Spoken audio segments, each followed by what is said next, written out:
Pessoal, boa tarde, boa noite, bom dia. Hoje nós estamos retomando o nosso trabalho aqui no nosso canal. Faz um tempo que nós não paramos um pouco para refletir, aconteceu muita coisa desde quando falamos pela última vez.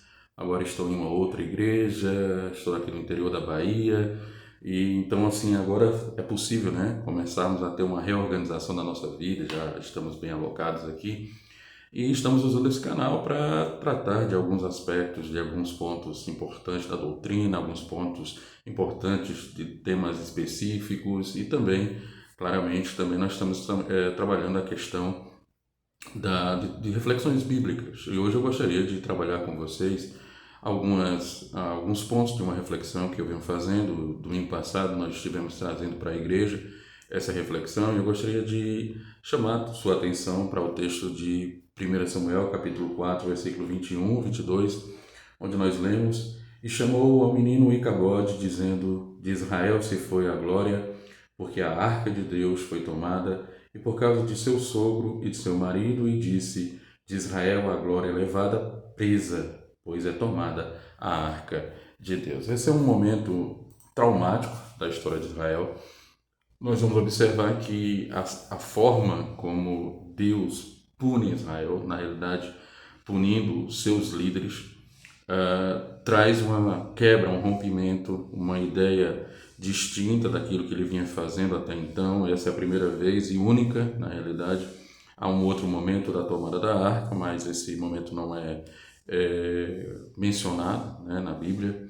Até hoje, por exemplo, a Arca da Aliança, que é o símbolo da presença de Deus, existe a expectativa que ela tenha sido tomada de alguma forma ou alguma coisa assim nesse sentido. Alguns dizem que tem um significado mais espiritual. Não é possível definir bem essas questões assim tão facilmente. História e especulações e outras coisas tantas são envolvidas. Mas aqui temos um fato narrado, né, nas Sagradas Escrituras, que é a tomada da arca pelos filisteus num momento muito crucial da história de Israel. Basicamente, a tomada da arca foi necessariamente num momento muito difícil de Israel. É um período onde se tem ali o término do período dos juízes. Até existem alguns comentaristas que dizem, né, que Samuel seria o último dos juízes. E Samuel está nesse processo de transição entre o profetismo e o período dos juízes. Mas o que nós lembramos é que Israel vem passando por dificuldades muito grandes, especialmente pela família dos sacerdotes, descendentes de Levi, consequentemente. E Samuel, ele é introduzido nessa família através da sua mãe, Ana, que apresenta Samuel. Depois de passar um longo período sem ter condições de ter filhos, ela apresenta Samuel, e esse menino, né, que é nascido, né, do seu primeiro filho, ele é consagrado ao Senhor, ele é levado até a casa do Eli, que é o sacerdote da época, e naquele momento ali a entrada de Samuel dentro da família sacerdotal. Ele é basicamente criado por Eli, né, e trabalhando ali, servindo no templo. Tem toda a narrativa com relação às visões que Samuel tem naquele período com relação ao ministério e ao sacerdócio de Eli. Mas algumas coisas são ditas aqui a respeito da transição. Transição no sentido de que Eli seria substituído e que um sacerdote mais bíblico, mais crente, mais compromissado com o pacto, com a aliança, seria colocado em seu lugar. Isso que acontece. E aqui nós precisamos tratar de alguns aspectos importantes com relação à quebra desse sacerdócio. Eu entendo que nesse momento aqui há uma clara distinção do que o Senhor quer para o seu povo. Ele não quer um sacerdote que seja irreverente com as coisas do Senhor, mas alguém que esteja realmente dedicado. Se a gente fizer um paralelo entre o ministério sacerdotal e o ministério pastoral, a gente vai encontrar também as mesmas prerrogativas. Deus quer sacerdotes, pastores que se dediquem, que se consagrem ao ministério, que estejam totalmente imbuídos com as coisas que pertencem a Ele, que são questões santas, né, separadas, e quanto a isso precisamos ter bastante cuidado. Nesse aspecto, Samuel é levantado, né, por providência de Deus, em um contexto totalmente diferente, totalmente distinto, e é colocado ali dentro da casa do Eli. E qual era a casa do Eli? Qual era a sucessão da casa do Eli? Era justamente o fato de que os seus filhos viviam em promiscuidade em imoralidade e dando péssimo testemunho para o povo de Israel. A Bíblia já havia dito, né, já diz que quando pessoas ímpias governam, certamente há a punição de Deus, e esses ímpios governando, eles podem levar toda uma nação a seu desviar, né, a se desviar, a caminhar de forma inadequada na presença do Senhor. Então, o que o Senhor menos quer, obviamente, é não permitir que pessoas ímpias governem. E nesse aspecto, assim, depois da flagrante, né, condição dos filhos de Eli, e é bom tratar também aqui da omissão, né, do sacerdote principal, seu pai, né, Eli, que apenas falava de maneira muito compassiva e até mesmo bastante benevolente com seus filhos, não os retirando de seus encargos, não os punindo. O Senhor pune Eli por isso, né? Pune seus filhos, Hofni e Finéias, mas ele também pune o próprio sacerdote. Há uma guerra, essa guerra acontece no campo de batalha totalmente neutro, né? Se a gente pode falar assim, armas medidas, exércitos medidos, enfim, estão ali na disputa, e naquele momento a arca é tomada, né? Primeiro há uma derrota de 4.000 mortos da parte de Israel, e posteriormente levando-se a arca, né, para o campo de batalha. Era uma tradição, né, levar a arca. Há vários textos bíblicos que falam dessa prática no Antigo Testamento, especialmente na tomada de Jericó, onde Jericó é conquistada ali com a presença do sacerdote, com a presença da casta mais importante, né, do povo de Israel, que eram os levitas, né?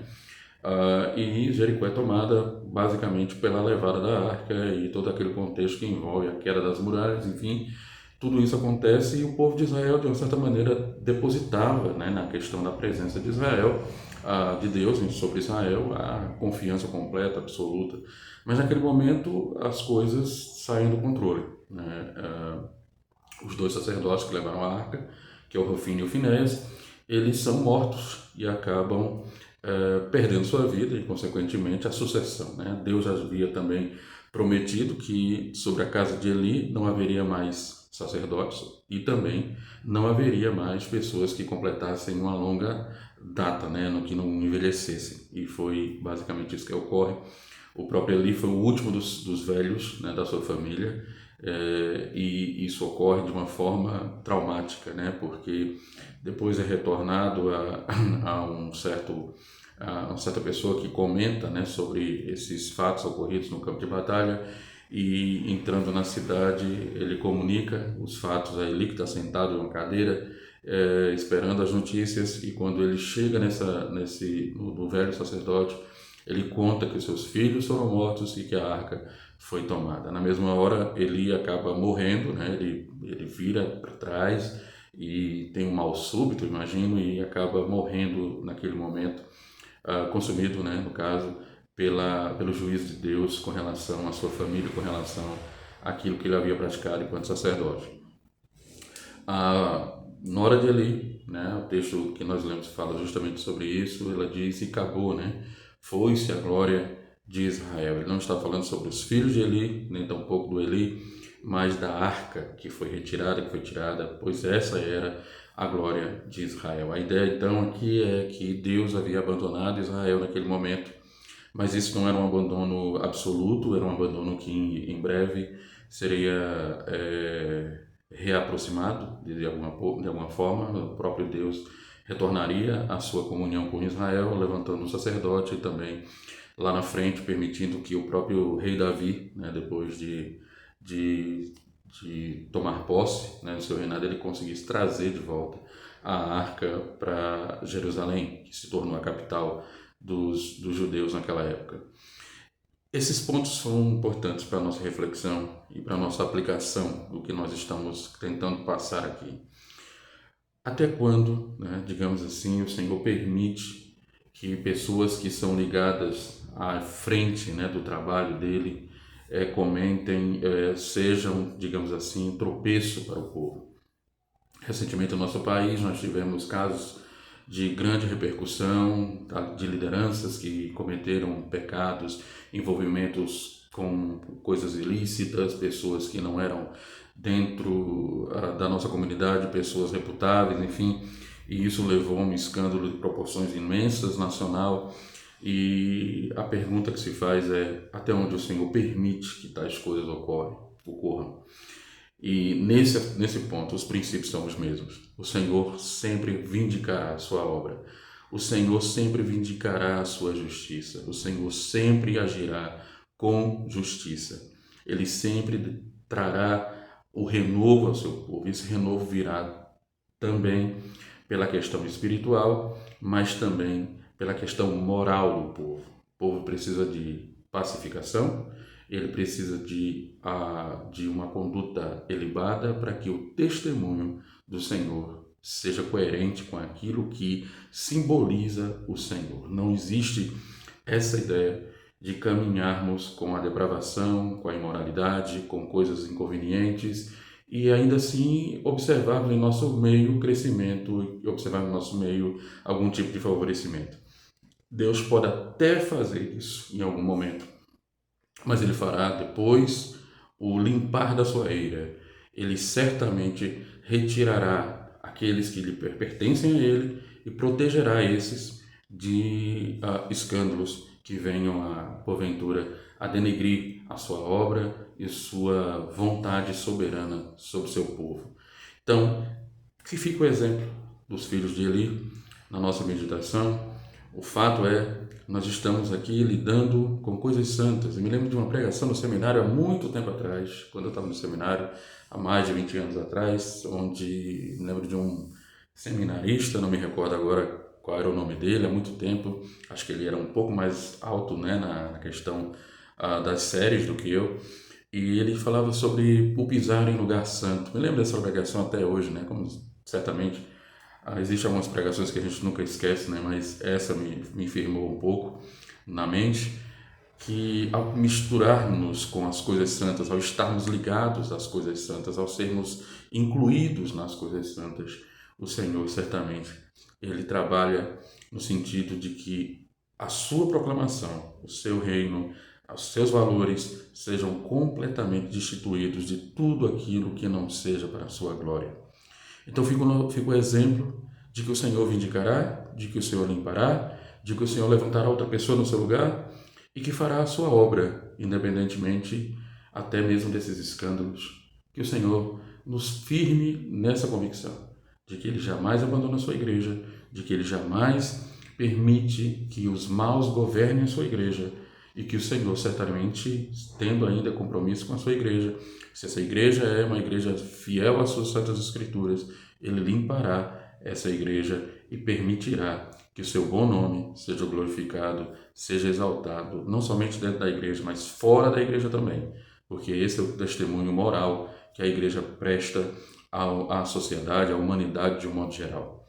Que Deus nos abençoe e aplique esses ensinos à nossa prática, ao nosso viver enquanto homens e mulheres tementes a Deus. Deus nos abençoe e que seja essa a sua vontade sobre nós.